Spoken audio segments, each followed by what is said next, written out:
and I'm here to talk to you about a video game that I've been working on called the Odyssey, and in some ways it is like an episode of the X-Files, and we'll get to that in a minute. But first, I have a theory, and that theory is that I was abducted by aliens, and planted with the idea that I needed to waste 3 years of my life working on this project.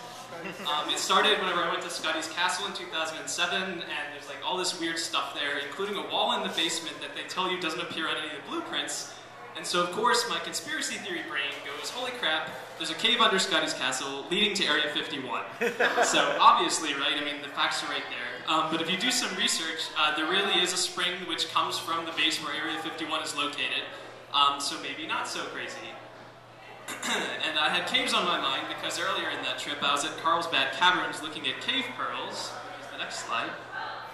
And the ranger guy says, oh, by the way, there are cubic cave pearls too. And so here they are. My brain exploded at that point. I'm like, impossible. They think that it has something to do with ice or this tight packing that you can see in the one picture, but of course I had to think that it had something to do with weird gravity. So then I started to read everything I could find on gravity, which led me to black holes.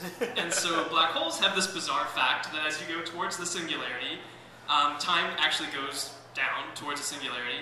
And so we have a story now, right? Like there's this future professor person who accidentally learned something about Area 51, and he doesn't have much time in his time to convince people. So he starts sending messages backward in time to convince people about it. So what's it? And so I had no idea. So I drove out around Area 51, and I wouldn't recommend doing this alone if you're ever thinking about doing this yourself. But when I got out there, I learned that there's this enormous meteorite impact exactly inside the boundaries of the Area 51 base 300 million years ago, so I started to focus on meteorite impacts. And so that wasn't going anywhere unless the story was going to involve dinosaurs. But I luckily found this display case, which has a fragment of a meteorite that was found inside of a Native American mound along the Ohio River. So of course now it's going to be a story about Native Americans, and I'm going to change the title to The Odyssey Trail of Tears, and how exactly is that going to work? Well, it turns out that the Area 51 base has petroglyphs, which are Indian rock carvings, Native American rock carvings, and those Indians collected meteorites as well. So that just happens to work out. Now it's a story about Native Americans, Area 51, weird gravity, time travel, meteorites, and caves, and that's the Odyssey Trail of Tears. And so let's talk about how it became a game, because initially it was going to be a series of web episodes. And so at one point I was doing the planning, and I was trying to figure out how I was going to do the special effects. And I really wanted a self-assembling metal Stonehenge to be the key to sending messages backward in time. And when I realized that something like this was going to be the best I could do, I started to think about doing it as a novel instead of a series of web episodes. And I had written about 60 pages whenever Apple announced that they were going to open the iPhone to developers. And I'm really not sure why, but at that point I was convinced that the Odyssey had to become a choose-your-own-adventure video game. And so of course I rented a bunch of choose-your-own-adventure interactive DVDs from Netflix and started trying to figure out how I could turn my novel into an interactive story. And basically choose-your-own-adventure stories almost always involve multiple characters on screen, and the viewer sort of picks which character they want to side with. And I felt like the experience would be more personal if it was instead one actress talking into the camera like Lonely Girl 15 in YouTube videos. And getting an actress seemed particularly important because I figured the game would be more appealing to guys, and they'd be more likely to listen if some cute geeky girl was explaining all this technical stuff to them. So of course that raised two problems: finding an actress, and then having to do multiple takes on location to get the shots just right.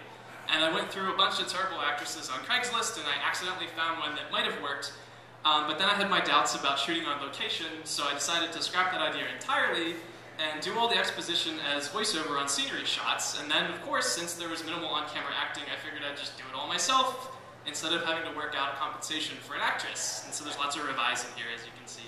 And in hindsight, now that it's almost done, it would be pretty easy to redub the entire thing with an actress instead of me performing all the lines, and so maybe I'll end up trying to find one.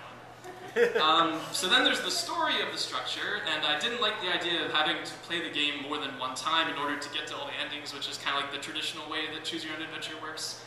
And since this game involves sending messages backward in time, I came up with the idea that the protagonist would keep getting deja vu throughout the game, and basically all the branches would converge to one single ending, and then that would make it easier to make a sequel too, because everyone who played the game, the first game, they all start at the same point during the second game. So by early 2009, I had made what eventually became the light version of the game with 2 branches and no ending, and I submitted it to Apple to see if they'd even accept the Choose Your Own Adventure video game. And they didn't. A month later, I got a rejection letter, and they didn't really explain why. And so basically, I had to wait and try to figure out what was going on. Eventually, they told me to make a few minor changes, and the game went live on March 19th. And so I figured, it would be free at first, and it would there'd be a paid update later, which would have more content. And so by the time the paid update went live on May 11th, I had 9,500 downloads, which was like 180 downloads a day, and so I was really excited, and I was like thinking, oh, this is great, this is going to do so well. And then I had 14 sales for the rest of May 2009, which sucked. So I had foolishly hoped that I was going to be able to raise money to finance the rest of the production from that early launch. Since that didn't work out, then I had to go try to be a businessman and wear the same jacket. And basically, I got the game done now. It's finished, and I sent it to Stanford Law School to try to get like a fair use evaluation, like a copyright evaluation, before I submit it to Apple, just to make sure everything was okay. And then after that, I'm going to try to figure out how to switch it over to Android and other platforms. These are some scenes from the game. There's a lot of ups and downs, and like I said, revise along the way. But really, like what spawned all this is that there's tons of interesting content on Wikipedia, and it just barely scrapes the surface of what all these experts know. And it's just like, what can we do with that knowledge? And it may not appeal to everyone, but I would expect that this sort of alternate reality science fiction game would appeal to the geeks like me who know that it takes 1,500 copperings to get up to Warp 9.